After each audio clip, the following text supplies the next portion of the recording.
Bah, écoutez, ça fait quand même très longtemps qu'on travaille. Nous avons d'abord choisi de faire de l'animation, du dessin animé. À cet égard, on a réalisé un tout premier court-métrage et à l'époque, on avait rencontré Paul Grimaud qui nous a mis le pied à l'étrier. On a fait un premier film de 5 minutes qui nous a pris 2 ans et demi parce qu'on faisait nos études aux arts décoratifs à cette époque-là. Au sortir, eh bien, on nous a proposé un premier job au service animation de l'ORTF, qui était la télévision à l'époque, avec 2 chaînes. Et puis ensuite, on a été choisi pour être pensionnaire de la Villa Médicis, de l'Académie de France à Rome, ce qu'on appelait autrefois le prix de Rome. On était les premiers prix de Rome du cinéma d'animation. On est parti 2 ans à Rome, donc séjourner à la villa, où on a réalisé un deuxième court-métrage. Ensuite, en rentrant à Paris, nous avons créé notre première société d'animation. On s'est toujours mis en quête d'indépendance pour essayer de réaliser nos propres projets. Gaumont nous a appelés à cette époque pour réaliser un long métrage, notre premier long métrage, Astérix et la surprise de César, avec une équipe internationale. On en a un merveilleux souvenir. On a réussi à faire le film en un peu plus d'1 an, ce qui était un record à l'époque. Par la suite, donc, à l'époque aussi, à la même époque, Polanski nous a demandé de réaliser le storyboard de son long métrage Pirate. Par la suite, j'essaie de rien oublier. Et Paul, s'il te plaît, Non, c'est bien. tu interviens si j'oublie quelque chose d'important. Donc, nous avons ensuite créé une deuxième société. On s'est agrandi, on a pris des locaux plus vastes à Montreuil. Et là, on a réalisé beaucoup de films publicitaires, des films de commande, des séries télévision, notamment Babar, avec le studio Nelvana au Canada, qui a été une expérience très, très sympathique. À l'époque, nous avions une quarantaine d'employés. On travaillait très dur parce que c'était très difficile de maintenir à la fois la qualité qu'on voulait mettre dans les films et des budgets de plus en plus restreints à cause de la compétition japonaise, internationale, etc., etc., quand on parle de marché télévision. Ensuite, donc, qu'est-ce qui s'est passé? Eh bien, Disney, la fameuse compagnie Disney, elle faisait un tour d'Europe à l'époque pour choisir un studio avec qui ils voulaient collaborer. Ils développaient leurs activités, leur production. Et donc, nous avons donc vendu notre société à Walt Disney Company. Paul et moi en avons pris la direction générale. C'était en 89, ça. C'était en 89. On a donc 88-89. voilà, c'est ça. On a aidé à fabriquer beaucoup de productions dans nos studios de Montreuil. On s'est encore développé en nombre d'employés pour assurer la qualité. Tout se passait très bien jusqu'au jour où Paul et moi avons ressenti un certain ennui, dirons-nous, car en tant que directeur général, nous n'avions plus la main mise sur la réalisation proprement dite. Et donc Disney, quand nous avons donc exprimé à Disney à Los Angeles notre frustration, on nous a proposé de partir là-bas, à Los Angeles, et d'aller travailler aux côtés de réalisateurs américains. Donc on a pris nos valises, famille, enfants, et on est donc allé s'installer à Los Angeles avec un grand risque quand même, parce que si ça ne devait pas marcher, on perdait tout, notre poste de directeur général, et puis voilà. Et donc, par contre, ça a très bien marché. On a travaillé avec Kirk Wise et Gary Trousdale sur le bossu de Notre-Dame. On était ravis de tomber sur cette production-là. C'est Victor Hugo, le Moyen-Âge, Notre-Dame, tout ce qu'on aime. Et puis, on a apporté donc notre vision dans le film qui a été fortement appréciée. On nous a confié des séquences à cette époque, à réaliser, à faire le storyboard. Et ensuite, les produire au studio de Montreuil, qui continuait de travailler pour Disney. Et donc, c'était notre première expérience chez Disney assez fabuleuse. Donc, on revenait à Montreuil, non plus en tant que directeur général. On venait travailler avec les gens, les filles et les garçons qui constituaient notre équipe. Mais on revenait en tant que réalisateur, enfin délégué des réalisateurs américains pour assurer la fabrication des séquences de Notre-Dame de Paris. Ensuite, Roy Disney, donc le neveu de Walt, nous a apprécié énormément notre travail et nous a confié le final du film Fantasia, pas un remake, mais Fantasia 2000. une nouvelle version de Fantasia, Fantasia 2000, pour fêter le nouveau millénaire. et Paul et moi nous sommes vus chargés de réaliser la séquence finale la plus prestigieuse sur la musique de Stravinsky. Donc est né à ce moment-là L'Oiseau de Feu, qui s'est fait beaucoup remarquer par la critique américaine. On a eu une très très très bonne critique. On a pu à cette occasion donc exprimer un point de vue beaucoup plus personnel. On a toujours cherché, Paul et moi, à sortir l'animation du ghetto famille-enfant. Non pas que ça soit louable, mais on pense que l'animation est vraiment un médium qui s'adresse plus particulièrement aux adolescents. On a toujours essayé de toucher cette cible-là. Et par la suite, donc, qu'est-ce qui s'est passé? Il s'est encore passé beaucoup de choses. C'est-à-dire qu'après, on est passé de chez Disney, on a travaillé pour d'autres studios à Hollywood, comme DreamWorks. On est resté 2 ans là-bas à faire du développement sur des projets, dont un beau Moby Dick. Et chez Sony ensuite. Et ensuite, on a pris notre indépendance parce que justement, on voulait aussi mener de front notre carrière plus artistique, disons. Et d'ailleurs, en parallèle, on continuait de faire des expositions personnelles de dessin, de peinture. Et donc, en prenant notre indépendance, on a continué de proposer nos services, de faire du storyboard pour ces grands studios. Et c'est encore, jusqu'à aujourd'hui, c'est encore ce qu'on fait, mais d'une façon indépendante. Ça nous permet de gérer notre emploi du temps et de nous laisser un peu de temps pour justement faire ce qu'on adore, c'est-à-dire de la peinture et du dessin. C'est à cette époque-là d'ailleurs, quand on était chez DreamWorks, que nous avons repris une activité d'illustrateur, de dessinateur-illustrateur, et qu'on a, et c'est important de le dire par rapport au sujet qui nous occupe aujourd'hui, on a eu envie de prendre un livre qui s'appelait Le Roland Furieux, qui est un poème d'un auteur italien du XVIe siècle, qui narre les histoires de 3 chevaliers avec des sorciers, des magiciens, des demoiselles en détresse, etc. etc. Et donc, nous nous sommes attelés à illustrer vraiment cette œuvre, complètement en dehors de l'animation, simplement pour le plaisir de dessiner. Ce travail a fait l'objet de 46 dessins, de 46 planches très importantes, qui ont été d'ailleurs acquises à l'époque par un compositeur de musique qui avait adoré les dessins. Et ça nous a encouragés à continuer dans cette voie, c'est-à-dire qu'en marge de l'animation, reprendre cette activité d'illustrateur. Et par la suite, la galerie Daniel Maguen, chez qui nous sommes aujourd'hui, tout à fait séduit par ce travail-là, nous a demandé de réfléchir à un autre thème, à préparer une exposition autour d'un thème de notre choix. Et nous avons choisi les grands opéras lyriques, et donc d'illustrer ce qu'on a l'habitude de voir en général sur une scène théâtrale, et de donner notre vision personnelle, cinématographique des grandes œuvres. La musique, c'est un des arts qui d'ailleurs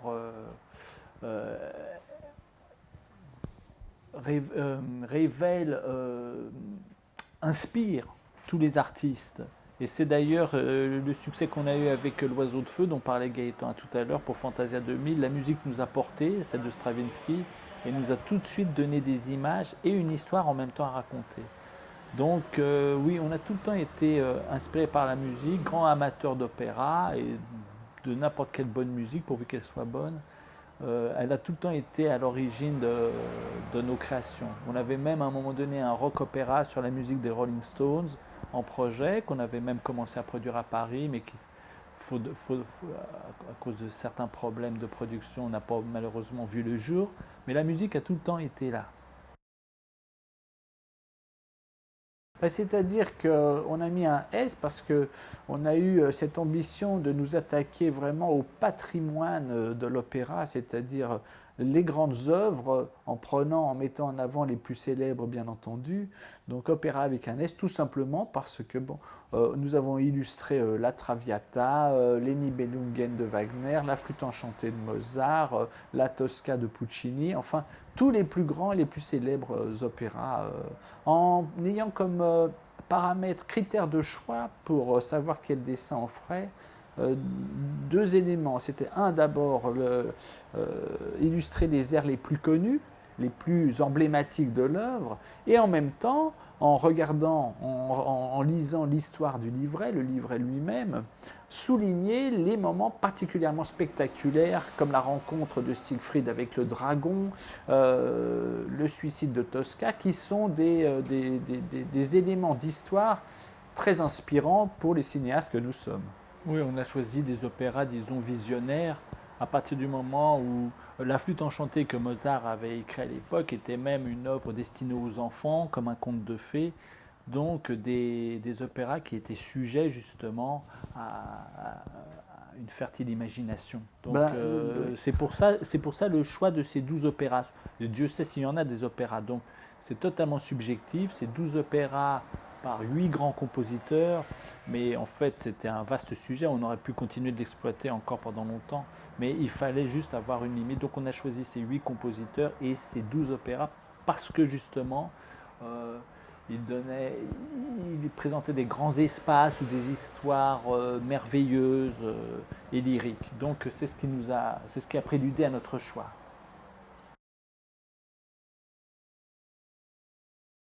Principalement, on a choisi, quand on est très jeune, on se posait la question de savoir qu'est-ce qu'on voudrait faire. On était très attirés, bien entendu, en tant que dessinateur, par la peinture, l'art avec un grand A. Et en même temps, on adorait le cinéma, comme tous les adolescents. Et donc, on a trouvé dans le cinéma d'animation la bonne combinaison, la conjugaison entre le cinéma et le dessin. Avec cette volonté, comme je le disais tout à l'heure, d'essayer vraiment de sortir des sentiers battus quand on parle de l'animation et justement d'utiliser la lumière comme certains grands réalisateurs comme Murnau, des expressionnistes allemands, mettaient très en valeur, dramatisaient énormément leurs scènes. Et d'ailleurs, c'est ce qui a fait notre succès dans Le Bossu de Notre-Dame. Quand on a attaqué le film, on nous a confié les séquences d'ailleurs les plus fantastiques, les plus impressionnantes, les réalisateurs américains ont été très impressionnés par notre manière de mettre en scène d'une manière comme ça très contrastée les situations. Je crois que c'est la passion aussi qui nous conduit au sens large du terme. On parlait d'opéra justement, c'est des œuvres passionnelles, hein, c'est toujours des histoires tragiques. Et donc, parce que la passion justement, ça pousse l'artiste à aller assez loin dans le contraste, dans le sentiment, dans l'émotion. Et c'est ce qui nous excite lorsqu'on fait aussi des films d'animation, c'est de travailler. Justement, la lumière permet aussi d'orienter l'éclairage, de théâtraliser, alors là c'est le cas de le dire, justement la scène, pour mettre un accent plus prononcé sur tel ou tel aspect de ce qu'on veut dire, de ce que l'image veut représenter. Cette profondeur, donc, vraiment pour chaque tableau, on a l'impression que chaque image raconte une histoire. Oui, bah c'est l'idée même avec la seule image et le titre, même sans, parce que cette exposition ne s'adresse pas absolument à des passionnés d'opéra. On voudrait s'adresser à des gens qui se disent en regardant les tableaux, tiens, on me dit quelque chose là, on me raconte déjà une histoire. Et donc c'est ça aussi qui est merveilleux, c'est que les gens restent sensibles à ce qu'on fait parce qu'ils ont l'impression d'assister tout à coup à un moment d'une histoire, et de vouloir connaître les personnages qui sont là, représentés sur le tableau. Parce que justement on choisit avec beaucoup d'attention le moment qu'il faut illustrer.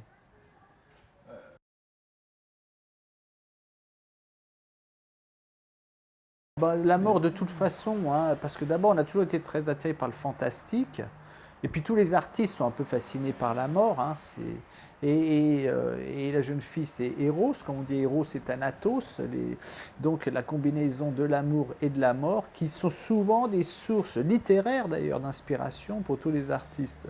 Et donc nous on n'échappe pas à la règle. La mort, à ce titre, notre peintre favori c'est Arnold Böcklin qui a peint ce fameux tableau, et tous les artistes savent de quoi je parle, c'est l'île des morts. C'est vraiment, tous les grands spécialistes de ce thème connaissent ce tableau. Et donc, justement, quand on dessine, et d'ailleurs les opéras à cet égard sont très révélateurs, les opéras se finissent tous très tragiquement, la mort est toujours omniprésente, au coin de la rue, au coin de chaque page du livret, il s'agit de mort. Quand vous lisez Macbeth, à la fin, Shakespeare trucide tout le monde, comme s'il voulait dégager toute la scène. Il meurt, elle meurt, il l'empoisonne, il la poignarde, et c'est un festival de mort. Hein. c'est ce qui nous a plu. Regardez derrière nous, il y a le suicide de Tosca. Parce que en fait, pourquoi? Parce que, comme je disais l'autre jour sous forme de boutade au vernissage, les dessins qui ont eu le plus de succès sont les dessins les plus tragiques. Et il y a quelques images de bonheur au milieu de cette exposition. Ça n'intéresse personne. Et c'est vrai que le bonheur n'intéresse personne. Comme on dit, les gens heureux n'ont pas d'histoire. Vous voyez ce que je veux dire? Ce qui intéresse les gens, c'est quand ça se passe mal. Ouais. Pourquoi ça se passe mal et qu'est-ce qui va se passer maintenant? En même temps, c'est pas non plus, ce n'est pas que l'aspect morbide de la mort. On essaie quand même de trouver la dimension, disons, plus symbolique de la mort, plus poétique, je dirais. Bien sûr. Ouais. Et c'est ce qui nous intéresse. En disant, bon, la mort, c'est tragique, mais en même temps, c'est quand même un aspect de la vie, si j'ose dire, qui est fascinant. C'est un moment de... Et donc, on peut l'illustrer de telle ou telle façon pour qu'elle... On espère que, tel qu'on représente la mort dans nos dessins, que ça n'est pas seulement ce côté morbide et horrible, mais en même temps que ça ait un côté... beaucoup plus poétique et dimensionnel. C'est la mort comme mystère et non pas comme une fin en soi, si j'ose dire. C'est la mort comme, en tant que passage à autre chose. Mais à quoi? C'est ça ce qui nous fascine. On espère lier le poétique au mystique, sans vouloir se payer de mots, sans vouloir être prétentieux. Et c'est encore justement là où on choisit avec soin et précaution le sujet à illustrer. Et tout ce qui fait la force du dessin, c'est sa composition et sa lumière. Et c'est la peur de la mort qui fait agir nos personnages. Quand Siegfried tue le dragon, il le tue pour ne pas être tué. Enfin, c'est un thème, c'est au centre de toutes les grandes histoires épiques qui sont tellement fascinantes. Oui, ce sont des crayons américains auxquels nous sommes habitués depuis fort longtemps. Donc on manie cette technique avec beaucoup d'habitude et ça facilite notre travail. Ce sont des crayons qui ont dans leur confection une certaine dose de cire, ils ne sont pas entièrement en cire, mais ça permet d'aller dans des noirs profonds et d'avoir toute une gamme de gris et à la fin, même avec un léger lustrage, de lui donner ce côté satiné. Donc ça nous plaît beaucoup. On est des grands fidèles, nous, par rapport à notre matériel. Comme disait Paul, on a découvert ces crayons chez Disney, ce sont des Prismacolor, et donc quand on a fait notre séquence là du prologue, on a utilisé ces crayons, et puis comme je disais, on cherchait des contrastes très forts, et ces crayons nous ont permis d'obtenir ce qu'on cherchait. Et on est tombé amoureux de ces crayons, maintenant on ne peut plus vivre sans, quoi. Mais donc oui, comme disait Paul, techniquement parlant, c'est vrai qu'ils nous permettent d'obtenir vraiment des nuances de gris très très subtiles et en même temps des noirs très intenses.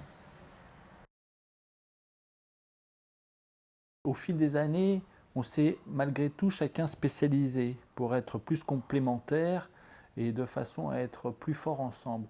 Moi, je m'occupe du dessin des personnages et Gaëtan s'occupe plus du décor, de la lumière. Donc, à partir de là, chacun fait sa partie sur chaque dessin. On commence à faire un petit dessin préparatoire ensemble, souvent sous la forme de post-it, après qui s'étale de plus en plus s'il est trop petit. Mais de travailler sur un très petit format, ça permet d'aller à l'essentiel dans la mise en scène du plan qu'on veut représenter. Et à partir du moment où si les personnages occupent une plus grande partie de la composition, c'est moi qui vais commencer le dessin définitif. Si c'est le contraire, ce sera Gaëtan. Si le décor est beaucoup plus important, à ce moment-là, c'est Gaëtan qui commencera le décor et ce sera à moi de le terminer. On fait très attention dans cette collaboration à faire en sorte que le dessin, une fois fini, ne montre pas qu'il y a eu deux mains différentes qui ont travaillé. Encore une fois, si c'est moi qui commence, je fais mon décor. Et comme on a préparé ensemble notre composition avant, on sait très bien ce qu'on veut faire. Je laisse la place pour le personnage, mais je laisse largement, je laisse une grande réserve pour que Paul puisse installer son personnage, qu'il ne se sente pas étriqué. Et puis après, soit il complète le décor autour, ou je reviens derrière. Si Paul fait ses personnages, que moi je travaille et que je fais le décor après, je repasse toujours les dessins à Paul, il reprend des contrastes, il réaffine des choses de manière à être sûr que l'intégration du personnage dans son décor se passe le mieux possible. Il y a donc une vraie complémentarité. C'est un garçon formidable, Vincent Eudin, qui travaille souvent et régulièrement pour la Galerie Maguen, qui a composé le catalogue. C'est un garçon qui a beaucoup de talent, parce que la composition d'un catalogue, il ne s'agit pas simplement de prendre les dessins, de donner ça à un imprimeur et de coller chaque dessin par page. Non, il y a une très jolie pagination. Il a en plus choisi des textes formidables qui illustrent bien les moments forts de l'opéra. On est ravis de ce catalogue parce qu'il reflète complètement l'émotion qu'on voulait donner, qu'on voulait transmettre dans cette exposition. Et c'est Vincent qui a tenu à montrer dans ce catalogue justement les coulisses des dessins, c'est-à-dire le travail de préparation qu'on a fait. Et on peut voir dans le catalogue ce qu'on appelle les post-it, parce qu'on utilise beaucoup les post-it. Hein. Je ne sais pas pourquoi, parce que c'est petit, ça colle, ça se détache. On peut les bouger, en rajouter un derrière. Donc on fait notre petite cuisine. Et Vincent a voulu révéler ce travail-là, et on le voit dans le catalogue. Donc ce travail de préparation, parce qu'avant de faire un dessin, on fait bien un bon nombre d'esquisses, et ces esquisses sont souvent présentes dans le catalogue avant de voir le dessin fini. Et des fois, même sur une illustration, on voit qu'il y a eu d'autres tentatives, d'autres recherches, d'autres compositions, d'autres moments qui ne correspondent pas forcément au dessin choisi. Donc c'est très très intéressant pour les gens qui ont envie d'en savoir un peu plus sur le travail. C'est-à-dire que, étant donné l'excellente relation qu'on a avec la galerie ici, avec Daniel Maguen, avec Olivier Souillet, Diane, et les autres, il ne faut pas que je les oublie, on se trouve bien ensemble, je crois. C'est-à-dire que Gaëtan et moi avons la chance d'avoir une galerie à Paris comme ça qui permet d'exposer ce qu'on fait. Quand on était jeune, je me souviens, moi je regrettais toujours que les galeries d'art n'exposent, si j'ose dire, que des œuvres contemporaines sans laisser aucune place aux dessins, disons, un peu plus académiques ou plus traditionnels ou figuratifs en tout cas.